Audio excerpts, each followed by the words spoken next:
믿음의 힘. 이스라엘의 위대한 영도자 모세가 죽고 이제는 스스로 가나안 땅에 들어가야 하는 상황하에서 하나님은 여호수아를 특별하게 세우셨습니다. 모세와 함께 하셨던 하나님께서 여호수아가 어디로 가든지 함께 하시겠다는 약속을 주신 것입니다. 여호수아는 모세의 수종자입니다. 40일 동안 호렙산에 올라갔을 때도 동행하였고 애굽에서 나올 때 가나안을 정탐하던 자 가운데에도 있었습니다. 그는 갈렙과 함께 정탐한 땅을 들어가고자 원하였으나 다른 지파의 반대로 뜻을 이루지 못했습니다. 그러나 그의 믿음은 확고하여 하나님이 함께 하시면 능히 이길 수 있다는 확신을 항상 가지고 있었습니다. 그의 이러한 믿음은 모세의 수종자로서 모세에게 역사하시는 하나님을 몸소 체험했기 때문입니다.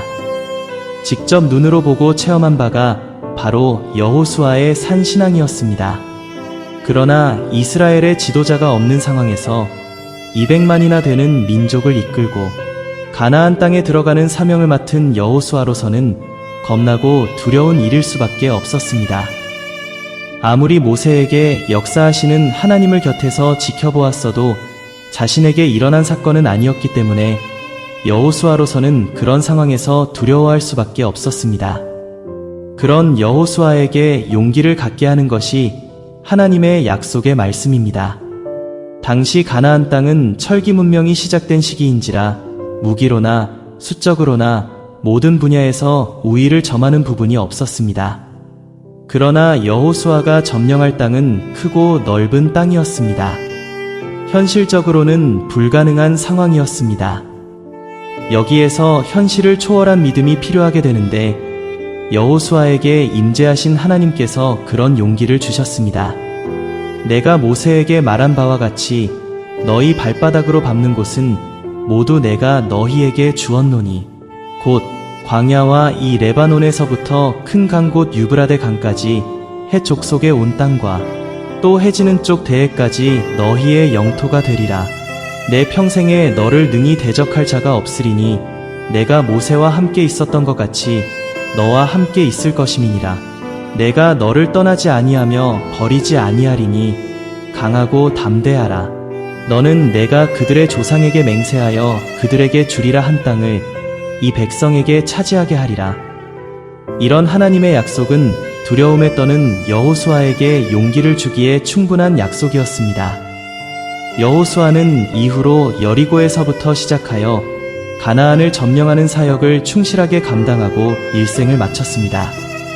모세의 임무는 애굽에서 히브리 민족을 인도하여 가나안 입구까지 데려다주는 것이었습니다.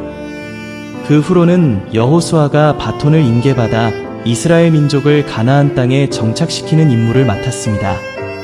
그러면 오늘날을 역사하시는 하나님은 어떤 계획을 가지고 계실까요? 하나님은 한 사람을 통하여 인류 역사를 이루어 가시지는 않습니다. 사람이 아무리 훌륭하고 지혜가 있어도 하나님은 자신이 창조하신 모든 사람을 통하여 역사를 이루어 가시기를 원하십니다. 우리는 모두가 그분이 창조하신 작품이기 때문입니다. 때로 어떤 사람은 영적인 욕심이 지나친 사람이 있습니다. 자기 혼자 사역을 독차지하려는 생각도 그것일 수 있습니다. 그렇게 된다면 하나님의 다른 일꾼들은 설 자리를 잃게 될 것입니다. 그래서 하나님은 이 모든 사역을 한 사람에게 맡기지 아니하시고 모두가 참여하기를 원하십니다. 그리고 그 사역을 감당할 수 있도록 각 사람에게 다른 재능을 허락하셨습니다. 각자 가진 바 재능을 발휘해서 최선을 다한다면 그것이 영적으로 위대한 사람일 것입니다. 여호수아 혼자서 가나안 민족을 상대로 전쟁에서 이길 수는 없습니다. 그 휘하에서 여러 장수와 군사들이 함께 해야만 합니다. 그렇다고 지도자가 없어서도 안 됩니다.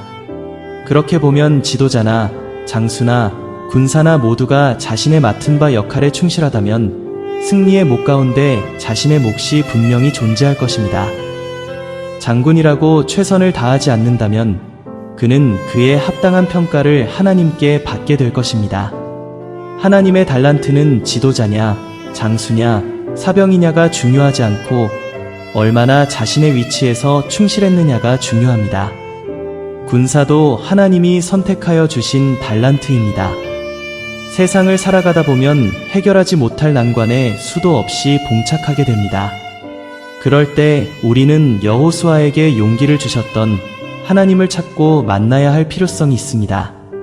대체로 믿음이 없다 보면 큰 난관에 부딪혔을 때 하나님을 찾기보다는 현실을 보면서 낙심과 절망에 빠지기가 쉽습니다.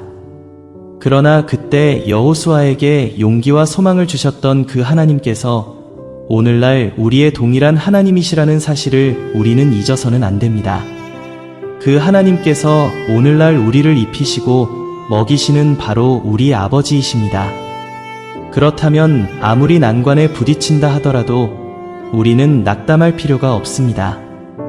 만약에 여호수아가 아니었으면 다른 사람을 통하여서라도 하나님은 이스라엘 민족을 가나안 땅에 인도하셨을 것입니다. 거기에 하나님은 여호수아를 부르셨고 순종한 여호수아를 통해서 그 일을 이루셨습니다. 어떤 문제가 어렵기만 하고 해결이 되지 않을 때는 나의 믿음 없음을 한탄하고 믿음 없음에 낙담해야 합니다. 과연 나의 믿음은 좋은 믿음인지를 점검해 보아야 합니다. 왜냐하면 하나님은 모든 자녀에게 공평하게 역사하시는 공의의 하나님이시기 때문입니다. 확실한 믿음을 가지고 어려운 일을 해결해 나가기를 하나님은 더 원하십니다. 마치 자녀가 잘 되기를 원하는 부모의 심정이 바로 하나님의 심정이기 때문입니다.